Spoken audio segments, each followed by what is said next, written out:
Hello. I'm going to interrupt the guys. Good morning. This is 1100 WSG. I'm U-Turn LaVern, and this is One Street Over, a chance to see what's going on one street over from where you live, and we want to know all the things that are happening. I do have to mention right now, my grandson's team won the Mountain Juliet Little League Championship. The Braves won last night, and they got these ridiculous gold rings, and it's just this. I'm one of these people. I'm not a huge fan of baseball. We didn't play baseball with my kids because it's so intrusive in your life. They're just, baseball parents are crazy, and I love you dearly, but you're crazy. And they play too many games. It's just, it's a thief of time, in my opinion, but it is exciting when they get to play and win these championships. And we were there last night, and they played so good. It was such a good game. They were good sportsmen for the most part. The parents acted up a little bit. But anyway, John Cohea is in the house. Young man, hello. How are you doing? Good.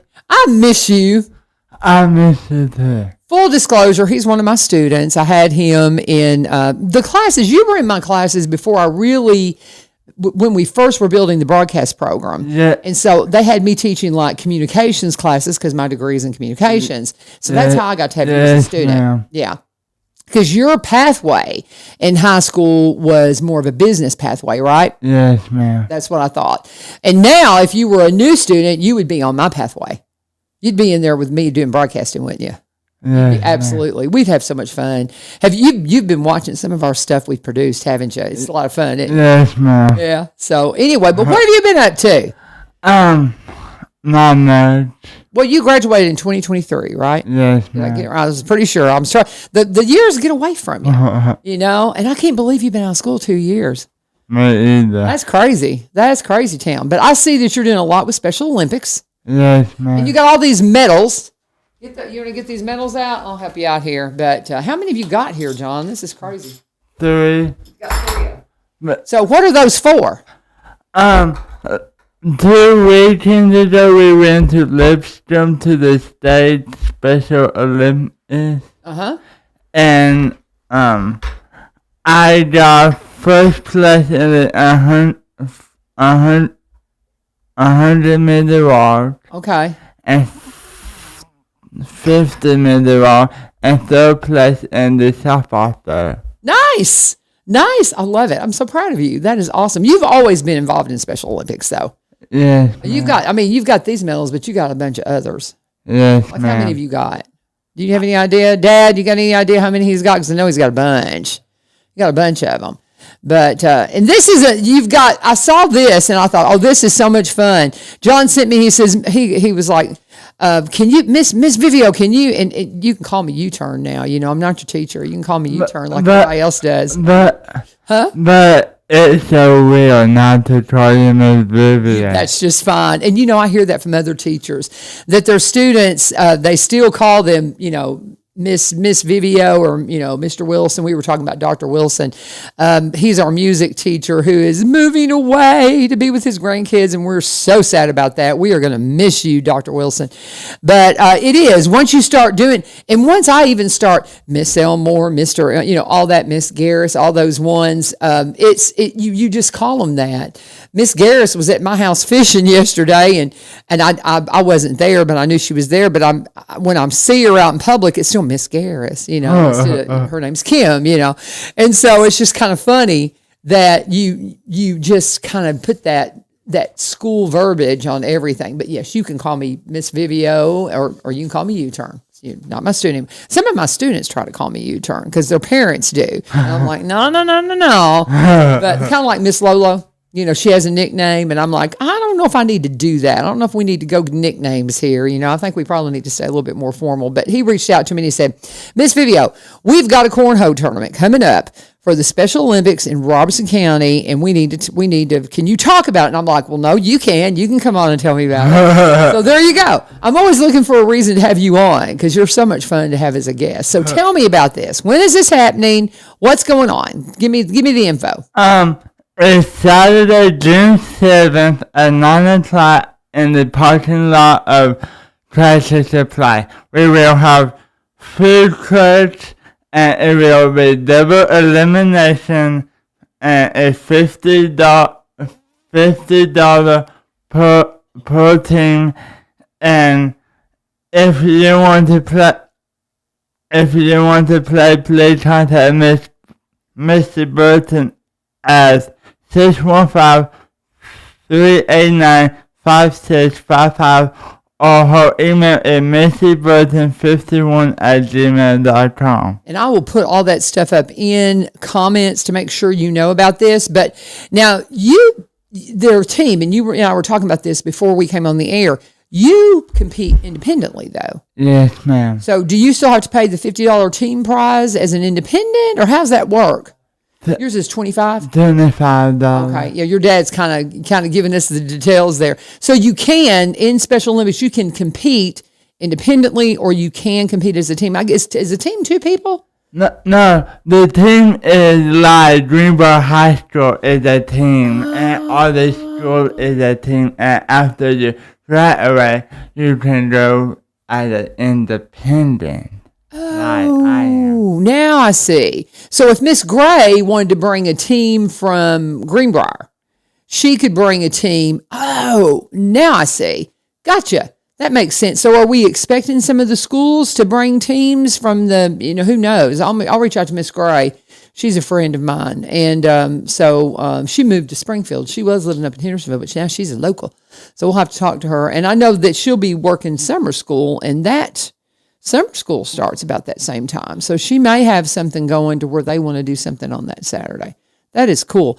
How many events do you think Special Olympics has throughout the year? Do y'all have quite a bit of stuff, don't you? I have bowling and stage bowling and track and field and stage track and field. 4.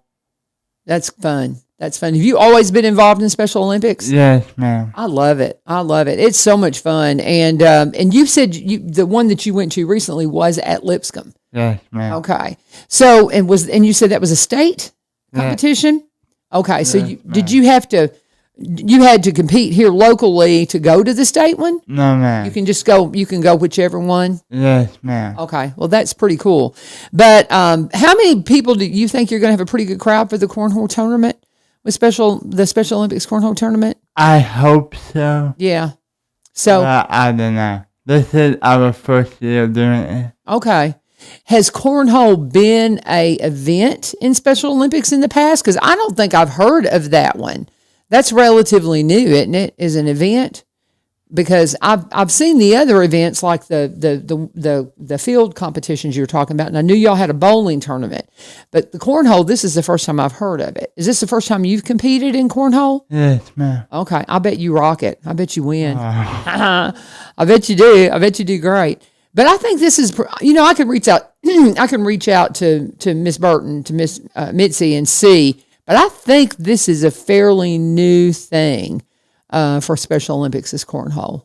I don't think I've heard of this one before. No, man. That's fun. Well, so you said that there are some special prizes, and there's going to be some cash prizes for everybody, and of course they'll have some medals, all of that, and some food. Some food. We were talking about one of the food trucks. It was, and who did you say? Daryl Woodard, and Brandon, and they have some kind of, it sounds like a barbecue truck from the sounds of it. Yeah. Something like that. You said their ribs are good. So we'll have that for sure, but we'll have the food truck. And Tractor Supply is just a good host. It's just a good place to hang your hat and hang out, because I love Tractor Supply. That's a good spot. They're always so, welcoming and open to the different things that are going on. So that's pretty cool. So very good. What else do you want to say about it? Anything? What are you looking most forward to? There's everybody to come out and support us. That's absolutely. And that's the thing, just to come out and applaud. And how long do you think because it's going to start at 9. How long do you think it will go? How long of an event do you think it'll be? Until 9. Probably maybe 1 o'clock. So it'll be like 9 to 1. Yeah, something to that degree. So that sounds good. I think that'll be a lot of fun. But now you've got, what is this right here that you've got going on? What is this other stuff? You've got some other things going on there. On Sunday morning, Billy Plain Baptist Church right down the road is celebrating their 175th homecoming fun. on Sunday. And I just want everybody to come at 10:30 on Sunday morning to Billy Plain Baptist Church, and Dr. Rob Budez is coming and doing our special speaker along with an old music director they had. Kathy Sneed is the former music director, and after the worship service, they will have a lunch. Okay. So is the lunch going to be something that's like a potluck, or is it do you bring stuff? I guess guests, they usually say just come. A potluck. Yeah, and just things like that. So that sounds fun. And how many years did you say? 175. Wow. Has that been your church your entire life? No. Okay. How long have you been there? I just visit. Oh, okay. You just visit there? My great grandparents went there. Okay. When they were still living. That's cool. Some of these older congregations around here, I mean, they've been around a long time. Some of the things you were talking, we're going to have John come in. We mentioned doing this last time he was in. He is into genealogy and his DNA and all of that. And it kind of slipped my mind until we were talking this morning. I was like, oh man, we need to have you in to do that because you're fascinated with your ancestry. Mm-hmm. And so I'm going to have you come in later in the summer and we're going to talk maybe right after your cornhole tournament, see how you did. You know, see how you competed. And then you also said you've got a camp coming up at Lipscomb. So I want to hear all about that stuff. So we'll have you in later in the summer after camp and after the Olympics so you can fill me in. And I want to hear about this DNA and your ancestry and all of that. Because what made you get into that? What made you interested about that? I really don't know. I just think since I have cerebral palsy and I can play football or basketball or stuff, I just thought genealogy would be easy for me to be interesting. Yeah, give you something. And it is fascinating. The more you find out, we found out, my daddy, I was telling them when we sat down, you need to really write this stuff down because my dad was one, I remember him being at a reunion one time and kind of going through it and unpacking it for everybody. And the minute he sat down, they said, can you repeat all that? Because, I mean, he was up there for it was so much and it was so interesting. And he wrote it down, but unfortunately, we can't really read his handwriting. So it's like we'll have to reconstruct it. But he was really into it, and it was fascinating. And we found out we had some scoundrels in our background. Everybody always does. You love finding out about the really cool people, the heroes, but you always have one or two you're like, I didn't know about that one. You know, so there's usually some scoundrels and stuff. And everybody in this area, I think, has got some kind of connection to Jesse James. We're supposed to have some kind of connection to Jesse James somewhere along the way.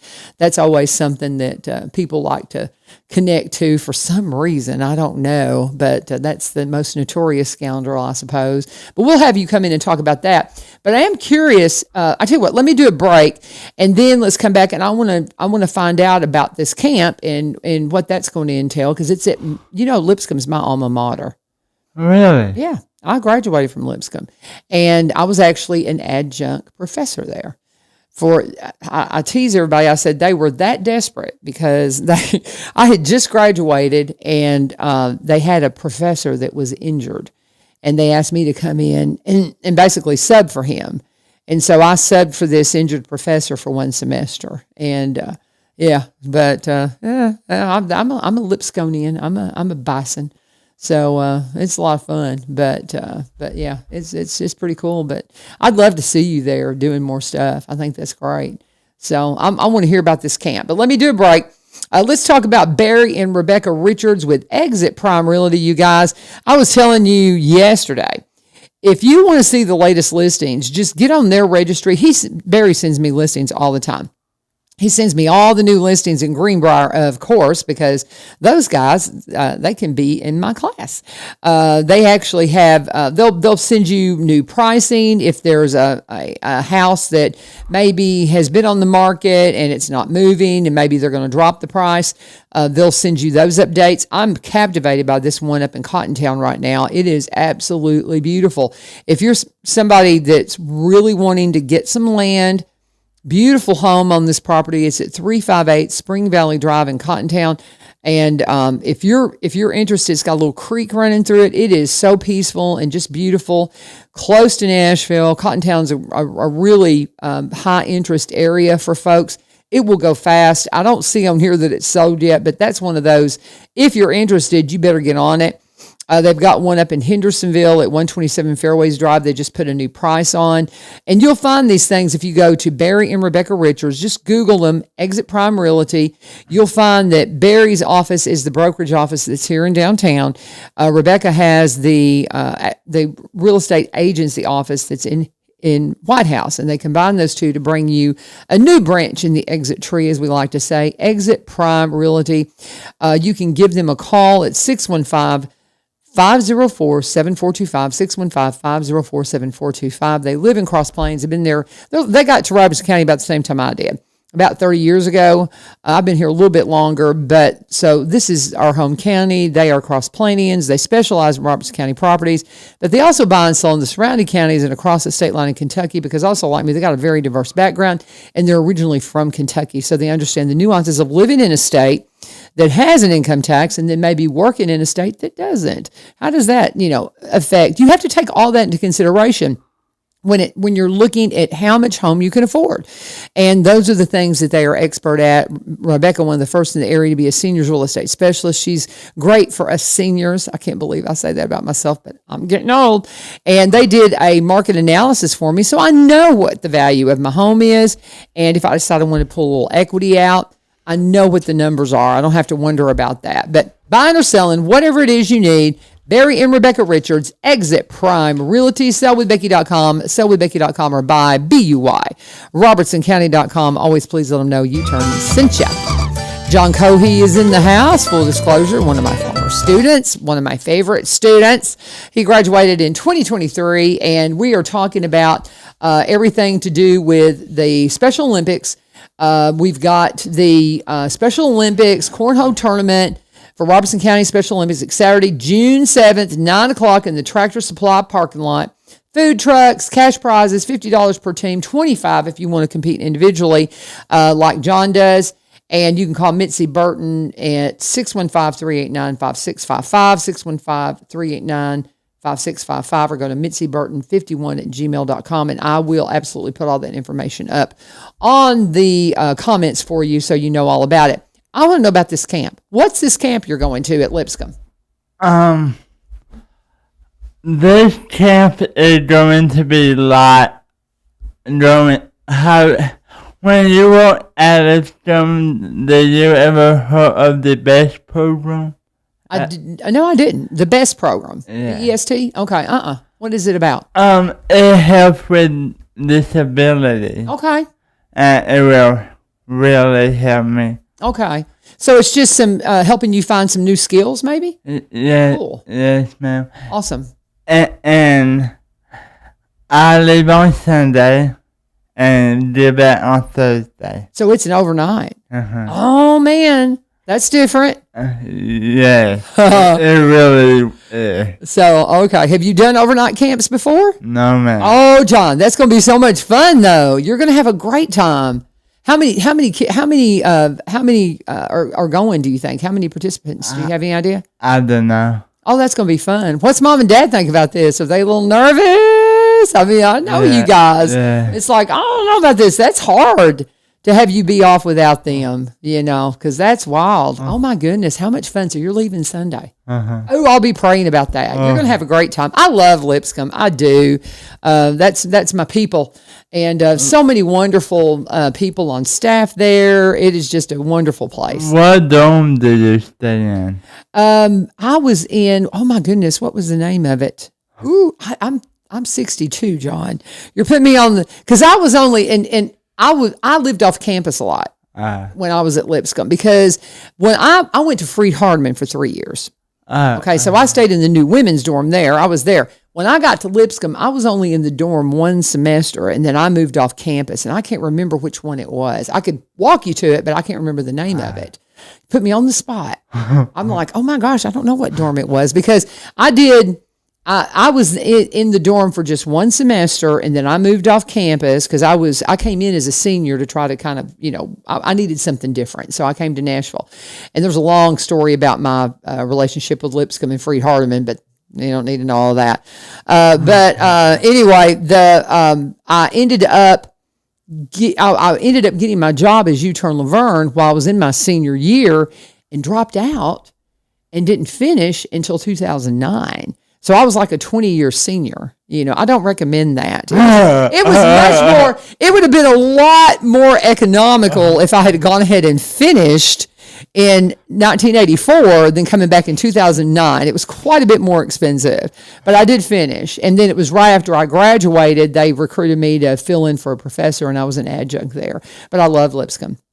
Absolutely love it. But yeah, I lived just off campus for a while, and then went back. And of course, then I was, an adult with my children. My twins graduated from high school the year I graduated from Lipscomb. So yeah.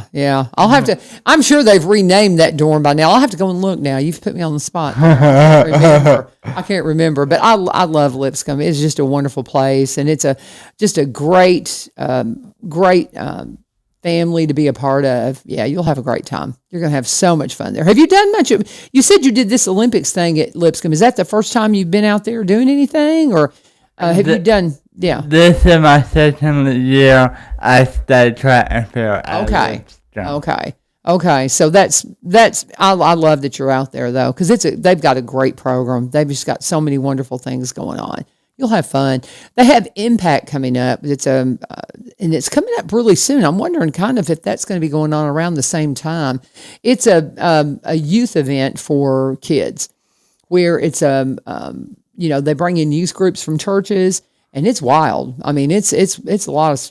I would be surprised if some of that's not kind of going on with all this too. So you may see some activity from Impact, because I feel like Impact Week is this week as well. So you're just going to have a big time. You're going to have so much fun. You're going to have I promise you, he's going to have a great time. He's going to have a great time. He's excited about it, but it'll be good. So they're dropping you off on Sunday, picking you up on Thursday. Oh, I got to have a report on this. I'll be praying on this. I know you're going to have a great time. That's going to be fun. And you'll be back in time for the big cornhole tournament. You want to go ahead and give us the specifics on I know Donny King's coming in. We're going to talk about the nutrition program that he's a part of with the 10 kids. I have to always look up the name, exactly what it is. Let's see here. It is 10kids.org, which is the program where they're making sure kids have access to nutritious food during the summer. And they have like a feeding program, because, a lot of kids count on the lunches that they have at school, and not having access to the lunch program at school is super hard, and they need that. So let's go back through. So Donny King should be rolling in here in just a minute. But is he out there? Okay. But let's go ahead and go through the cornhole tournament. Do the big invite for them again. Invite them to the cornhole tournament and to your church homecoming, and we'll wrap up our time for today. Okay. Cornhole tournament for Robertson County Special Olympics is Saturday, June 7th, starting at 9 a.m. at Tractor Supply in Springfield. Mm-hmm. We all have a food quest, cash prizes, $50 a team. If you are an independent Special Olympics, $25 for us. Right. And if you want a team, contact Miss Missy Burton at 615-389-5655, 615-389-5655. Or email her at missyburton51@gmail.com. I love that you gave the phone number twice. I've trained him well. He knows you always do a phone number twice when you're on radio. And something your dad mentioned before when we were off there, you can donate to the Special Olympics. They take donations. Maybe you want to sponsor a team, sponsor an individual. You want to help out with the Special Olympics program. They absolutely take donations to help out with putting all these programs on. So donations always accepted. So we want to make sure to mention that. Now let's do the invite for the big homecoming. Join us on Sunday, June 1st at 10:30 at Birmingham Plain Baptist Church for the 175 years homecoming. Dr. Rob Burdett from the Harvest Association is coming and doing our a special speaker, and Ms. Kathy Smith, a former music director, is leading our music that day. And after worship, we are having potluck and just look at the old picture and see how far they have came. Yeah, 175 years, that's a lot. And the Harvest, that's the new name of the Baptist Association, isn't it? I think that's what if I'm not mistaken. So it's Harvest. Yeah. And so anything else, Dad? It looks like. To Barren Plains. Let's give the address to the church. And this is 175 years. What's that address, John? 4507 Corbin Snee Road. 4507 Corbin Snee Road. 4507 Corbin Sneed Road. Well done, young man. I'm telling you, we got you. Okay, yeah, thank you. I'll hang on to that, and I'll be promoting both of these things this week for you. How's that sound? And I'm excited for your cornhole tournament. I'm so excited for your Lipscomb visit, though. That's going to be awesome. I cannot wait to hear about that. Going to camp, bud. That's going to be a good time.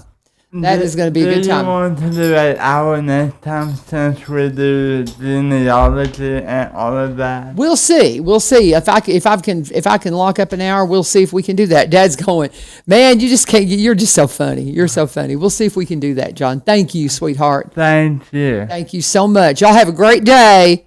I'll be praying about the visit to Lipscomb. I know that's going to be awesome. Thank you, John. Love you. Love you guys. I'll see you around school. I'm going to be out working too. You know, his dad works we're co-workers. So we'll be seeing each other. I got a lot to do at my room too. I'm going to let Donnie come on in here and make his way in. We've got a lot to talk about. I reached out to Brian Pulley yesterday just to say, come on in here and sit down, young man. I reached out to Brian Pulley yesterday and I said, hey, are you in town this week? And he's like, last minute doing something with the kids because it's summer and we can. And I'm like, I don't blame you. And I've got like a little hit list of people that I need to check in with. And you were on that list, young man. What's going on? You know how these microphones work. You got to get up on them things. Come on, you're a professional. Just feeding kids. I know. And how long have you been doing this? Since 2010. 2010. That blows. 15 years. Blows my mind. And I remember the first time you came in, we were on the other side. We were on DBL.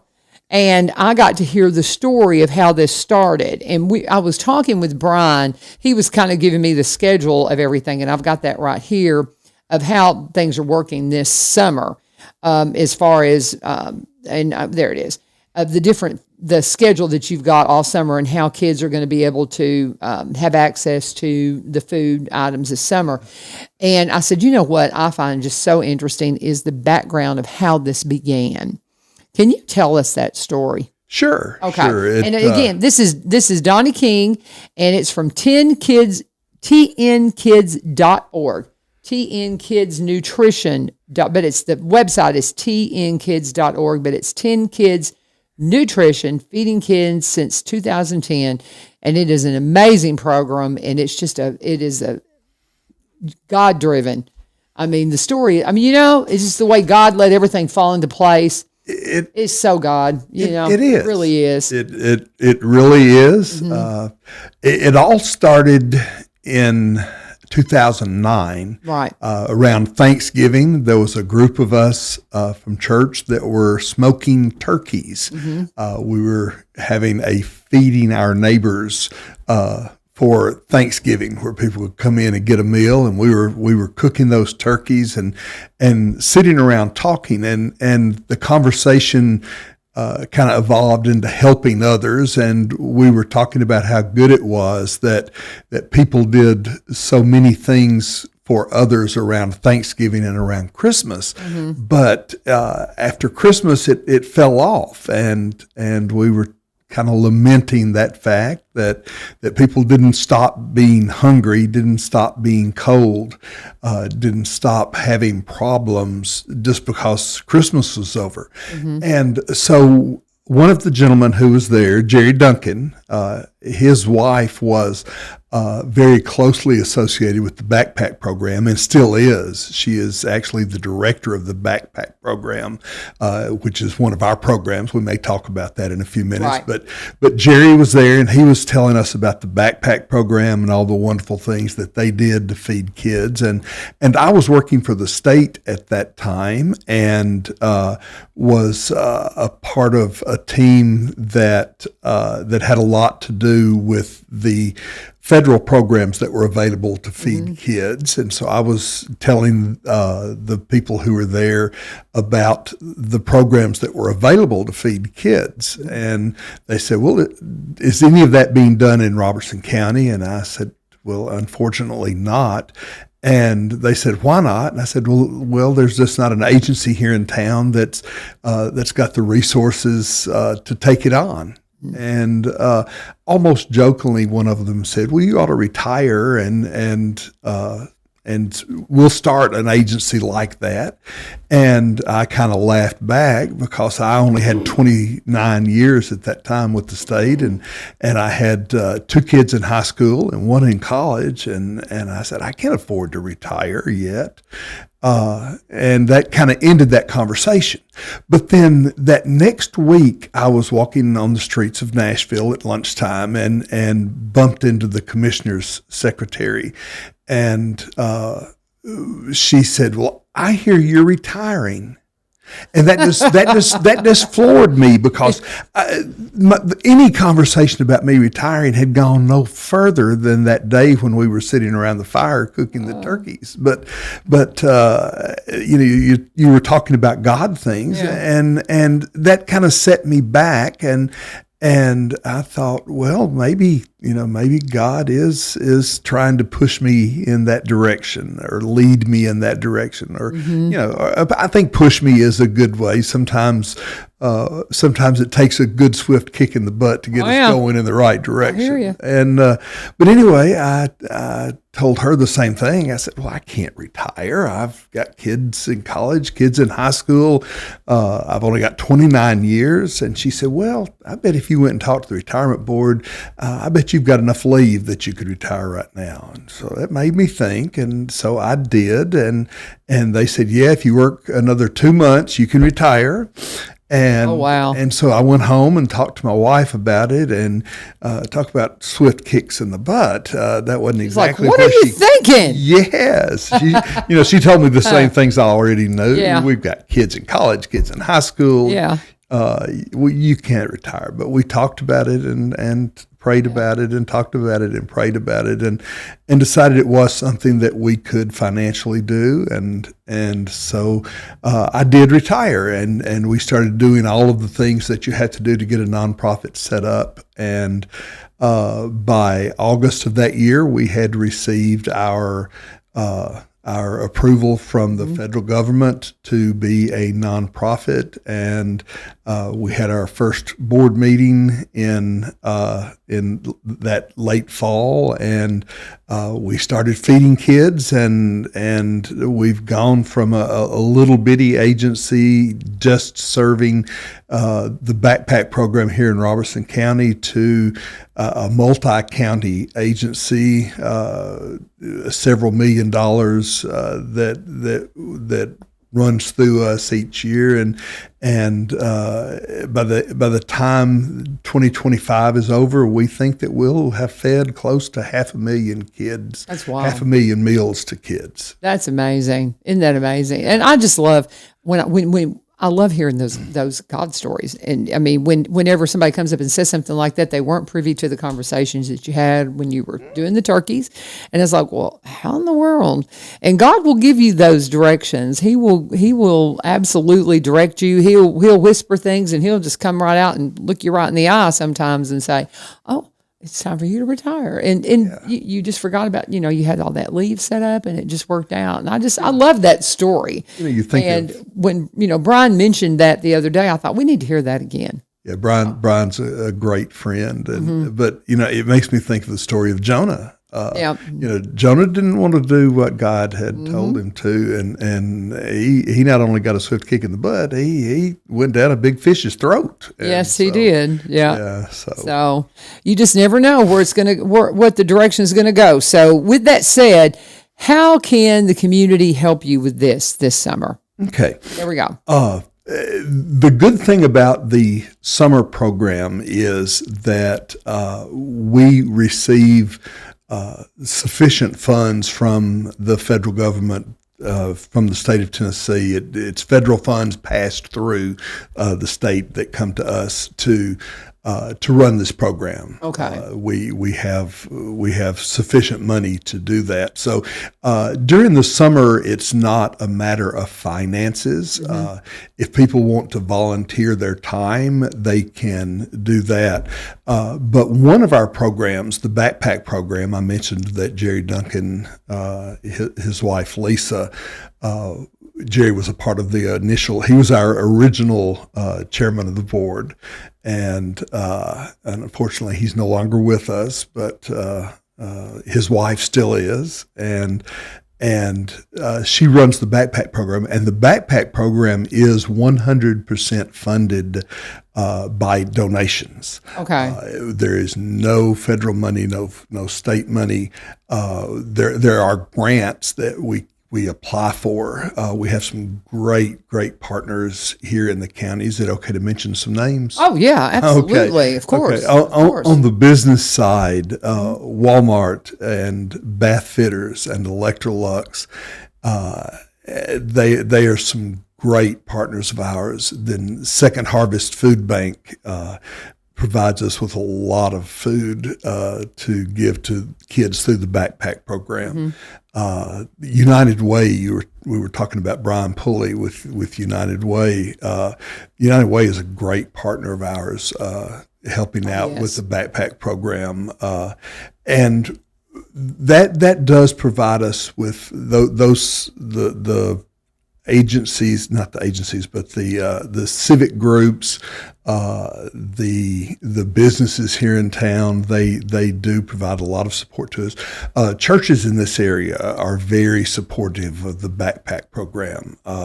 We have several churches in the area that we are a part of their ministry program, that we receive regular checks from those churches, and that really helps out, because it costs about $80,000 a year to run the backpack program.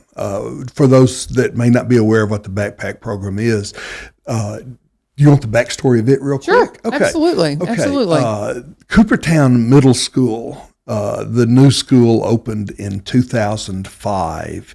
And so everybody there may have not been new to the school system, but they were definitely new to that school. That school had not existed. And the new cafeteria manager there, she noticed that in the mornings there were students who would literally sprint to the cafeteria to get something to eat. And so she started asking around to get, find out what was going on with those kids. That breaks my heart that there's kids out. Oh yes. Yeah. And she discovered that those were kids that had very little or maybe even nothing to eat at home. And so from the time they left school the previous afternoon until the time they got back that next morning, they were very hungry. And so she started talking to people in the area. The Coopertown Men's Club was a great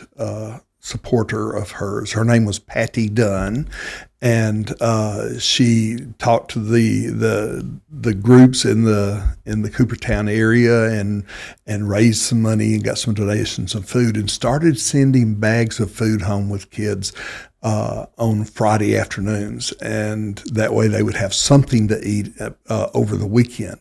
And I think I'm right on this, that the very first week she only served like 12 or 15 kids.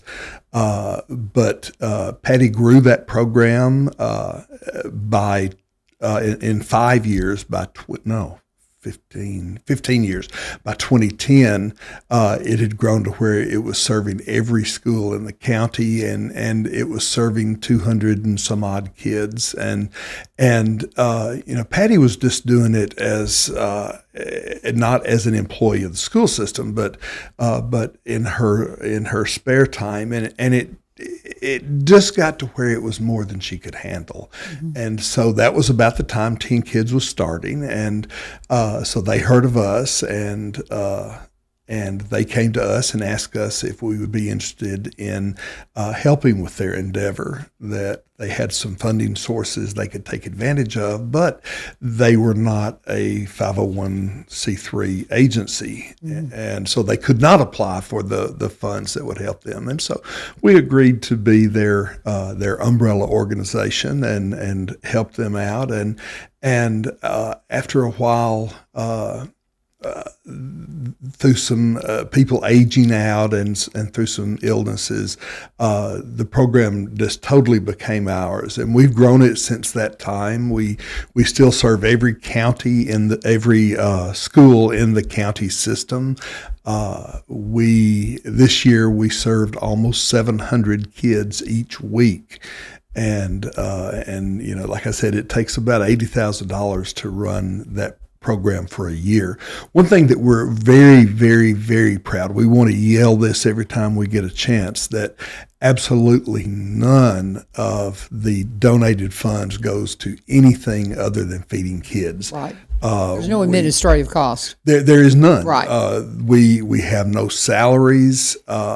We do occasionally ask the backpack program to pay some of the expenses associated with keeping the building up, maybe help us out with some car expenses, some vehicle expenses. But other than that, every penny of it goes to providing the food to the kids, to buying the food and buying the supplies that we need for that. Very good. And I mean, just anytime you hear these inspiring programs, I will say to you that as teachers, my husband and I, because of what y'all do, that inspired us to make sure that the kids come in our class, if they're hungry, have something. We keep peanut butter and crackers. Mm-hmm. And they know we do. Now, some kids take advantage of us. We know they do, but it's my peanut butter cracker ministry is how I see it. And it's so funny because I know the kids who they really need it. And I will have kids from other parts of the school that will come up to me privately and they said, somebody said you have snacks. Mm-hmm. I'm like, yes, I do. Do you need some crackers? If you don't mind, and they're always those are the ones that they're struggling. Right. I had one kid always every morning, he was like, can I get some crackers, Miss Vivio? And I'm like, now is this something you really need, or are you just kind of, you just know Miss Vivio has crackers? Because I'll challenge him on it, know. And he goes, well, he said, every morning I go and help with my granddad who is, laid up and he needs help. And so I work with him until right before school, and I get here and I don't have time to get breakfast at school or anything because I'm just barely getting into class. He was a senior. We got so close. Love him to pieces. But I was like, oh my gosh. I said, you better come see me every morning. I'll make sure you get some crack. But it's like, you guys inspired us to do that. Mm-hmm. And because we had right after COVID, for a while, we had snacks that were being brought into the school, and we had a stash of snacks for kids. Right, and that was one of our programs. Yeah, and it was awesome. And the kids kind of got accustomed to that. And then, they can always get their lunch. And then, of course, they did away with the free lunches. And some parents just will not apply for free lunch, even though their kids need them. It's paperwork, and they just won't do it. And you don't understand it. but the kids can't be the ones that suffer for it. Right. And we know who those kids are. And as you get to know your kids that are in your class, you know the ones that are struggling. Right. And they're not the ones that come up to me in the middle of class and go, hey, can I get some crackers, Miss Vivio? They're the ones who come up to me privately and say, because they know. And man, I just appreciate the inspiration. And I had a couple of them give me their, that we have this thing called honorary diplomas that we do where the kids write us a note and all this and give us an honorary diploma. And a couple of them that I got said, thanks for the crackers. And I was like, but I think about you guys all the time. And the fact that that's what is the inspiration behind my husband and I making sure that we have something in our room for those kids to eat. Now, I know other teachers that do the same thing. I know Coach White keeps big jar of peanut butter and bread in his classroom, back in his stash in his office, because of the same reason that we don't want kids to go hungry. And there are kids, even in high school, even in this area, that just are going hungry. They go home and the cupboard's empty because maybe they've got some kind of a struggle in the household, and maybe they're the acting adult in the house. Yeah. And it's tragic, but it is just the truth. And I just am so thankful to know you and inspired by what you do. And you absolutely have inspired others in the school system to keep an eye on those things too, for our kiddos that we know. And so I mean, it's just an amazing program. So we can come out and help you pack though, right? You can come out and help. Now, how does that work? Sure. We do have paid staff. Okay. That is a part of the summer feeding program and a part of the school snack program. Okay. But that's not done through donations. That's done through the federal or the state program. Yes. Right. And okay. So it would be great if we could do it through volunteers, but it's a lot of work. I mean, we have, last year we had 63 employees. Wow. This year we don't have quite as many. We've improved our process some, and so we have 40, maybe 45 employees this year. And I heard you talking about Mitzi in your previous segment, Mitzi Burton. She is one of our employees. Oh my goodness. She's just all over the place. She's a doll. She is. We do hire some school employees, some school bus drivers. We have 4 vehicles that are used to deliver food to kids during the summer. And so we try to employ school bus drivers because of their experience. We figure if they can safely deliver kids, they can safely deliver food. Right. And so Mitzi is one of our employees.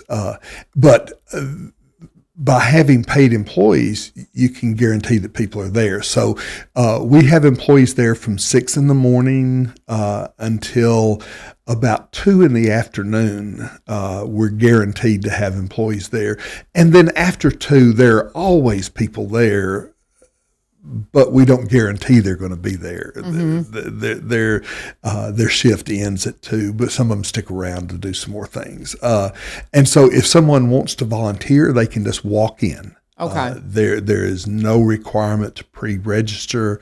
There's nothing they need to bring with them except a willing heart and able hands. And there's no age requirement either. Now, we do ask if someone comes in to volunteer under the age of 18 that there is adult supervision with them. It is a warehouse. There are forklifts running around. There are areas of the building where you could possibly get hurt. And so we do ask if they're under 18 to have adult supervision with them, but they can just show up. We'll explain the process. The process is really neat. We have boxes that are 9 by 9 by 12, and that's what the food goes into. And there's enough food goes into that box to provide 7 breakfasts and 7 lunches to the kids during the summer. And there's certain ways to put it in so it'll all fit, and certain things we want on top and things we want on the bottom. But we have an assembly line, and people take their box, and they go down the assembly line, and they put 7 white milks, and 7 chocolate milks, and 7 juices, and 7 apple sauces, and 7 fruit cups, and then some cereal and some Pop-Tarts. And by the time they get down to the end of the line, there's a box full of food for the kids. In a separate room, we have our frozen items. We have a couple of large walk-in freezers in the building. We give the kids, during the summer, we give them hamburgers and grilled cheese sandwiches, ham and cheese sandwiches, and peanut butter and jelly sandwiches. And so in that room, people are putting those sandwiches in a black plastic bag, or a carry-out bag like you get at the grocery store. They are putting those items in that bag, and then they go right back in the freezer, so they stay frozen until time to give them to the kids. And so if someone wants to volunteer, they just come, and we'll put them in the box line or the freezer line, and they can definitely volunteer their time. We do have several regular volunteers that show up once or twice a week.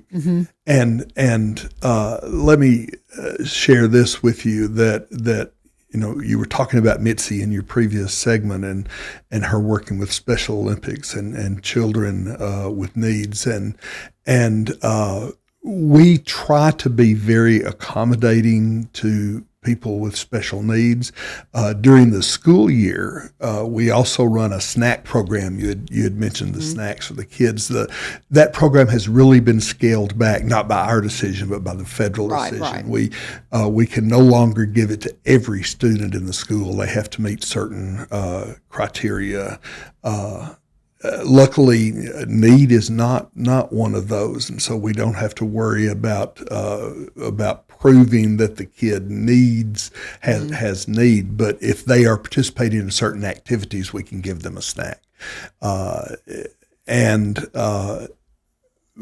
for those snacks, we use some of the special needs students from the high schools. Mitzi brings some of her students over there during the school year, and they help assemble those snacks. And, awesome. And there are kids, I think, from 3 or 4 of the high schools. They come from Joe Burns, and I don't think Springfield came this past year, but I think Heritage did. And Springfield has in the past brought some students over there, and it helps us because the snacks get packed for the students, but it helps them too. It gives them a chance to socialize and meet kids from other schools, and plus it gives them some job skills that an employer can look at, that this kid was able to put 2 items in a bag and seal that bag up and then put it in a box, and showing that they have some skills that are transferable to the job market. So also during the summer, those kids can come in if they have adults with them. Okay. And we even have some special need adults that come in, not just the school kids, but some that are older. My wife taught with the school system. She started in 1983, and one of her first students, he would be in his 50s now, is one of the people that comes to our building and helps out. Yeah. He comes once a week, and he has a coach that comes with him, and they help us, and we help them. Gives them purpose. Oh my goodness. And they're friends. They're not just volunteers, and that's the way it is with all of our volunteers. For sure. They're not just people that come in and help and leave. They're people that come in and we get to know, and it's more than just a volunteer. It's a friendship that is there. The family. Yeah. It's the 10 kid. It's the 10 kid nutrition family. Yes. I love it. I love the program. I think the very least, we've got to make sure that our people are not that people are not hungry. I mean, come on, this is America. We got to make sure these, and unfortunately, because of what has happened with the opioid crisis, more and more kids are dealing with being hungry. I have a friend that he is paramedic, and he responded to a call, and it's been many years ago, and there was a child there that he became interested in, and they started visiting. They ended up adopting the little boy. And when they first brought him home, the way he would protect his food told you what that child was going through, because he was about 3, I think, when they finally adopted him. And the way he would protect his food, when they would be like, "Are you done?" And he would just like grab it. And it tells you what kids are going through. Right. And a lot of it is because of what we're dealing with societally, with this tragedy of the drug. I mean, it's just worse than it's ever been. And so we got to do the work. And I am so honored to know you, and you do inspire me. Can we hit the summer program really quick? Absolutely. Okay. It is summer. School is out. I heard you talking in your previous segment about a lot of kids depend on school meals for the majority of their nutrition. And when school's out for the summer, that nutrition just is not there. And so the summer feeding program, we have the boxes and bags that we were talking about earlier. They're handed out once a week. They have 7 breakfasts and 7 lunches in them. We have 108 locations spread across 7 counties. We're not limited to Robertson County. Now, our donated money never leaves Robertson County. Right. But our federal, state money, we feed kids wherever we can find them. So we go to Houston, Stewart, Cheatham, Robertson, Trousdale, Cannon, and Hickman counties, and feed them. You can go to our website at tenkids.org, TNKIDS.org. There's a page there that talks about the summer feeding counties.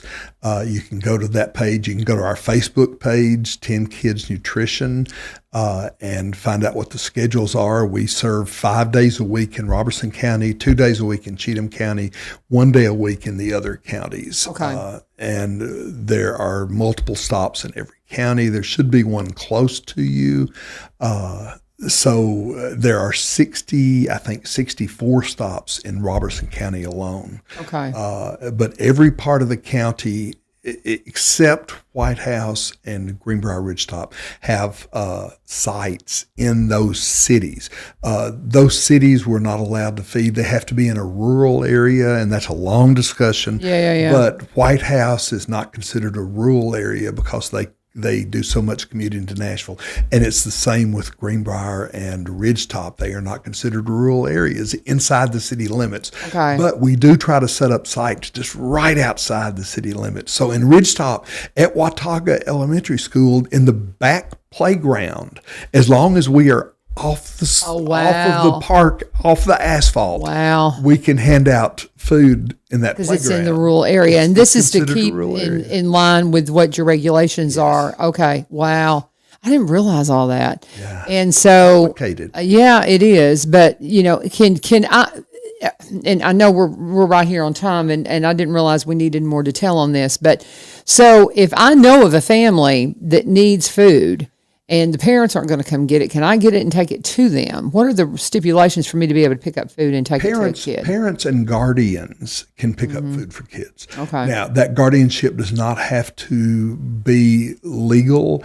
It just has to be responsibility. So if you feel a responsibility for those kids, you are one of their guardians, and yes, you can pick up food. And another thing, just to make sure that people understand, just because you live in White House or Montgomery County or Sumner County, or Ridgetop or Greenbrier, that doesn't mean you can't participate in the program. It just means you have to go somewhere else to get your food. We, like I said, we try to set up a site very close to that city. Like in White House, there is a site in Owens Chapel. And so the White House people can drive to Owens Chapel, which isn't that far. The Greenbrier people, there's one at Like you said, Watauga. Well, that's not Bridge War Top. Trace. War okay. Trace Methodist Church. There's Okay. one on Old Greenbrier Pike that people can drive to. They can come to our warehouse on Saturdays from 10 to 2.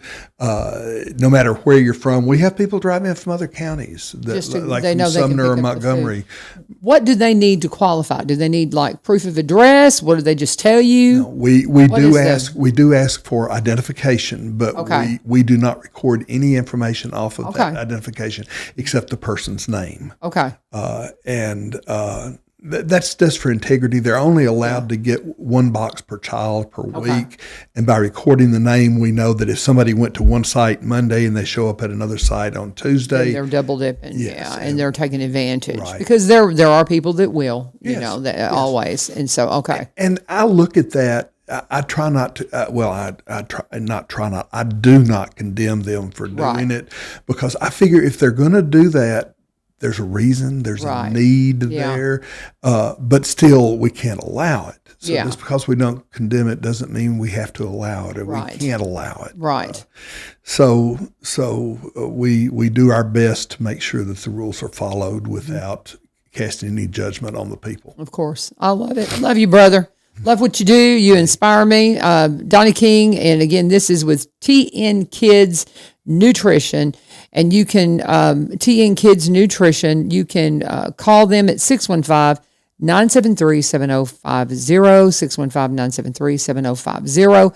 You can go to tnkids@tnkids.org if you want some details, and tell them again where the warehouse is if they want to just stop by and help. The warehouse is 2 blocks behind the Depot Restaurant. Okay. So if you turn on the street between the Depot Restaurant and the railroad tracks, that's 10th Avenue. Go 2 blocks on 10th Avenue. Pepper Street turns to your left, and it's the big white tobacco warehouse. Used to be owned by Conwood, American Snuff. They gave it to us. Yay! I love it. Conwood. I love it. That's Yeah. great. Very good. And they can come in at what time and what days? 10 to 2 on Saturdays. 10 to 2 on Saturdays. There you go, guys. Thank you, Donnie. And I got to have you back in to talk about all your theater stuff too. Are you going to be in Little Shop of Horrors? I am not. You're not in that. I'm Okay. too busy feeding kids to be in a That's summer just play. it. I got you. But I was in Pride and Prejudice? Yes, thank you. Yeah. And I'm hoping I will be auditioning for the ones this fall. You're fabulous. I mean, you are wonderful. You're wonderful on the stage, and I've enjoyed seeing you on the stage. So that's great. Well, very good. Good to see you. Yes, I know you got work to do, and I know everybody else has got things to do too.